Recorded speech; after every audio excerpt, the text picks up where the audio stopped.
Cap यहाँ पर भी थोड़ा सा आज डिस्ट्रीब्यूशन दिखा है।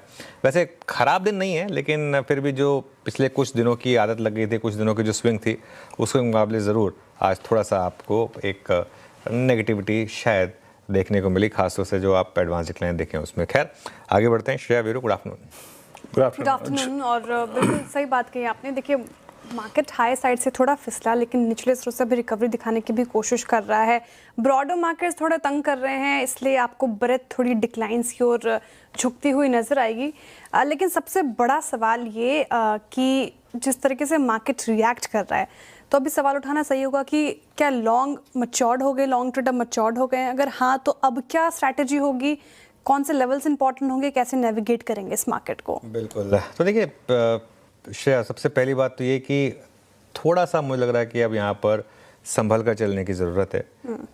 मार्केट का टेक्सचर थोड़ा बिगड़ा है। मतलब ऐसा भी नहीं है कि कोई बहुत ज़्यादा एक शॉर्ट ट्रेड इनिशिएट हो गई हो या कुछ ऐसा हो गया हो कि बस अब मार्केट यहाँ से कोलैप्स करेगा। लेकिन कल एक्सपायरी दिन था। कल की उस डिक्लाइन को हम एक उस हिसाब से मान सकते थे कि एक्सपायरी डे की वजह से मार्केट थोड़ा सा बिगड़ा है।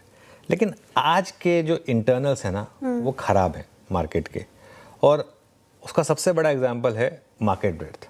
आप देखिए 3 दिन से मार्केट ब्रेड्थ जो है वो ख़राब हो रही है। इंट्राडे में क्रॉस करती है, डिक्लाइंस के फेवर में आती है, और वो डिक्लाइंस के फेवर में ही रहती है। आज भी देखिए डिक्लाइंस के फेवर में है। परसों आपको याद होगा स्मॉल कैप ऑलमोस्ट रेड में थे। कल भी मिड कैप भले ही ग्रीन में था, लेकिन एडवांस डिक्लाइन कल भी अच्छा नहीं था यहाँ पर। और एक बात, जो लीडरशिप पॉकेट है बैंक निफ्टी, उसने अंडर परफॉर्म करना शुरू करा है। ये एक और इम्पॉर्टेंट चीज़ है। भले ही वापस रिकवरी आ गई, लेकिन अंडर परफॉर्म किया इसने और कल के लो को ब्रेक किया। तो अगर लोअर लो और लोअर हाई का कंफर्मेशन मिला, अभी मैं नहीं कह रहा हूँ कि अभी कंफर्मेशन हुआ है, क्योंकि अभी तो लास्ट का 1.5 घंटा बाकी है। हो सकता है आप आखिरी के 1-1.5 घंटे में मिराकुलसली डे हाई क्रॉस कर दे। अगर ऐसा हो जाए तो अच्छी बात है। अगर वो नहीं हुआ तो फिर एक शॉर्ट ट्रेड भी ओपन होगा, हो सकता है।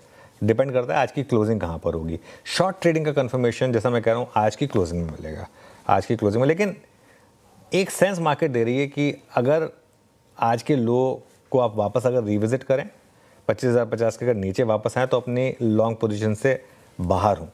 एक रेजिस्टेंस जोन अब क्लियर हो गया निफ्टी का 25,200 से 25,250, और सपोर्ट जोन है यहाँ पर आपका 25,000 से 25,050 का। और अगर आप 25,050 के नीचे बंद हों और लास्ट के आधे घंटे में उसके नीचे फिसलें, तो वो शॉर्टिंग का साइन होगा। इन दैट केस मार्केट आपको लोअर हाई और लोअर लो कंफर्म करेगा, और इन दैट केस मार्केट आपको कंफर्म करेगा कि ये वाली स्विंग जो है ये पूरी हुई। हाँ, अगर आपने 25,250 क्रॉस कर दिया, ऑल गुड। बैंक निफ्टी पर खास तौर से नजर रहेगी 56,000 के नीचे। अगर दोबारा गए आप, एक बार गए आप, बेनिफिट ऑफ डाउट मिला, रिकवरी आ गई।